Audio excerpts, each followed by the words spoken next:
അസ്സലാമു അലൈക്കും വറഹ്മത്തുള്ളാഹി വബറകാതുഹു. ആദ്യത്തെ 3 കൊല്ലക്കാലം വളരെ രഹസ്യമായിട്ടായിരുന്നു ഇസ്ലാം മതപ്രബോധനം നടത്തിയത്. മക്കക്കാരുടെ അന്ധവിശ്വാസങ്ങളെയും അനാചാരങ്ങളെയും വെറുത്തിരുന്ന കുറേ ബുദ്ധിജീവികൾ അന്ന് മക്കയിൽ ഉണ്ടായിരുന്നു. അവർ ഓരോരുത്തരായി ഇസ്ലാമിലേക്ക് വന്നു. ഇസ്ലാം വളരെ മഹത്തായ സന്ദേശമാണെന്ന് അവർക്ക് ബോധ്യമായി. അള്ളാഹുവിൻ്റെ ദീൻ, അതിൻ്റെ പ്രചാരണത്തിന് വേണ്ടി എന്തു ത്യാഗം സഹിക്കാനും അവർ സന്നദ്ധരായി. അവരിൽ പ്രമുഖനാണ് ഉസ്മാൻ റളിയല്ലാഹു അൻഹു. കോമളനായ യുവാവ്, ധനികൻ, മികച്ച കച്ചവടക്കാരൻ, ഉന്നത കുലത്തിൽ ജനിച്ച വ്യക്തി, അബൂബക്കർ റളിയല്ലാഹു അൻഹുവിൻ്റെ കൂട്ടുകാരൻ.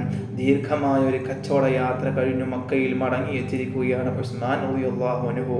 അല്പനേരത്തെ വിശ്രമത്തിന് ശേഷം കൂട്ടുകാരനെ കാണാൻ പോയി.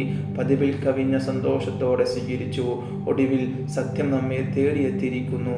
അബൂബക്കർ റളിയല്ലാഹു അൻഹു കൂട്ടുകാരനോട് പറഞ്ഞു, സത്യം നമ്മെ തേടിയെത്തിയെന്നോ? എന്തായത്? വിശദമായി പറയൂ. അള്ളാഹു അങ്ങേ പ്രവാചകനെ നമ്മിലേക്ക് അയച്ചിരിക്കുന്നു. നാം പ്രവാചകന്റെ പ്രഥമ സഹായികളായി തീരണം. തുടർന്ന് അബൂബക്കർ റളിയല്ലാഹു അൻഹു വഹീന്റെ കഥ വിവരിച്ചു. ഉസ്മാൻ റളിയല്ലാഹു അൻഹു തരിച്ചിരിക്കുകയാണ്. ഇങ്ങനെ ഒരു സന്ദേശത്തിന് വേണ്ടിയാണല്ലോ ഇത്രയും നാൾ കാത്തിരുന്നത്.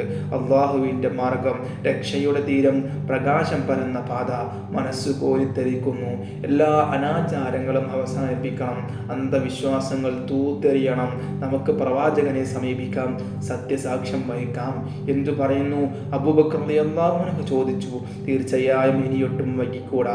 അവർ പ്രവാചക സന്നിധിയിലെത്തി. ഉസ്മാൻ റളിയല്ലാഹു അൻഹു സന്തോഷത്തോടെ കലിമ ചൊല്ലി, അല്ലാഹു അല്ലാതെ ഒരു ഇലാഹിൽ നിന്നും മുഹമ്മദ് അവൻ്റെ റസൂലാണെന്നും ഞാൻ സാക്ഷ്യം വഹിക്കുന്നു സ്വല്ലല്ലാഹു അലൈഹി വസല്ലം. എല്ലാം അള്ളാഹുവിൻ്റെ മാർഗത്തിൽ അർപ്പിക്കാനുള്ള ത്യാഗബോധത്തോടെ ഉസ്മാൻ റളിയല്ലാഹു അൻഹു ഇസ്ലാം സ്വീകരിച്ചു. മക്കയിലെ പേരെടുത്ത കച്ചവടക്കാരനാണ് അബുൽ കഅബ് ഇബ്നു ഔഫ് റളിയല്ലാഹു അൻഹു. ധനികനുമാണ്. മക്കക്കാരുടെ ദുഷിച്ച ആചാരങ്ങളോട് വെറുപ്പാണ്. ഒരു നല്ല ജീവിത രീതി കാണാൻ ആഗ്രഹിച്ചു നടക്കുന്നു. അപ്പോഴാണ് ഇസ്ലാമിൻ്റെ വിളി കേട്ടത്. പിന്നെ ഒട്ടും താമസിച്ചില്ല. പ്രവാചകന്റെ ഭക്ഷണം സ്വീകരിച്ചു. ഷഹാദത്ത് കലിമ ചൊല്ലി ഇസ്ലാം മതത്തിൽ പ്രവേശിച്ചു. ആദ്യത്തെ പേര് മാറ്റി അബ്ദുറഹ്മാൻ എന്നാക്കി.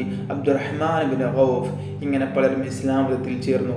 അർഖമിൻ്റെ വീട്ടിൽ വെച്ചാണ് ആദ്യഘട്ടത്തിൽ സ്വഹാബികൾക്ക് ഇസ്ലാം മത തത്വങ്ങൾ പഠിപ്പിച്ചു കൊടുത്തത്. 3 വർഷങ്ങൾ അങ്ങനെ കടന്നുപോയി. ഇസ്ലാം മതത്തിലേക്ക് പരസ്യമായി ആളുകളെ ക്ഷണിക്കാനുള്ള കൽപ്പന വന്നു. അടുത്ത ബന്ധുക്കളെ ക്ഷണിക്കുക. അടുത്ത ബന്ധുക്കളെ ഇസ്ലാമിലേക്ക് ക്ഷണിക്കുന്നത് എങ്ങനെ? വീട്ടിൽ വിരുന്നിനെ ക്ഷണിക്കാം. അപ്പോൾ എല്ലാവരും വരും. ആ സമയത്ത് അവരോട് കാര്യം പറയാം. ബന്ധുക്കളെ എല്ലാം വിരുന്നിനെ ക്ഷണിച്ചു. സദ്യയുണ്ടാക്കി കാത്തിരിക്കുന്നു. സമയമായപ്പോൾ എല്ലാവരും വന്നു. കുടുംബക്കാരെല്ലാം പങ്കെടുത്ത സദസ്സ്. അബൂ ത്വാലിബും സഹോദരന്മാരും അവരുടെ സന്താനങ്ങളും വന്നിട്ടുണ്ട്. അവരോട് സത്യദീനിനെ കുറിച്ച് സംസാരിക്കാം. എൻ്റെ പ്രിയപ്പെട്ടവരെ, കുടുംബക്കാരെ, എനിക്ക് നിങ്ങളോട് പ്രധാനപ്പെട്ട ഒരു കാര്യം പറയാനുണ്ട്. സൃഷ്ടാവായ അള്ളാഹു കൽപ്പിച്ചതനുസരിച്ചാണ് ഞാൻ നിങ്ങളോട് സംസാരിക്കുന്നത്. അള്ളാഹുവിൻ്റെ മാർഗത്തിലേക്ക് നിങ്ങളെ ക്ഷണിക്കാൻ അവൻ എന്നോട് കൽപ്പിച്ചിരിക്കുന്നു. അള്ളാഹു ഏകനാണെന്നും മുഹമ്മദ് നബി സല്ലല്ലാഹു അലൈഹി വസല്ലം തങ്ങളെ അവൻ്റെ റസൂലാണെന്ന് നിങ്ങൾ സാക്ഷ്യം വഹിക്കുകയും. ആളുകൾ പരസ്പരം നോക്കി. അതിനിടയിൽ തടിയനായ അബൂ ലഹബ് ചാടി എഴുന്നേറ്റു. നാശം! ഇത് പറയാനാണോ നീ ഞങ്ങളെ വിളിച്ചു വരുത്തിയത്? എന്താ, നിങ്ങളൊക്കെ ഇവിടെ തന്നെ ഇരിക്കുകയാണോ? ഇറങ്ങിപ്പോകൂ. സദസ്സിലുള്ളവർ എഴുന്നേറ്റു. ഓരോരുത്തരായി എല്ലാവരും ഇറങ്ങിപ്പോയി.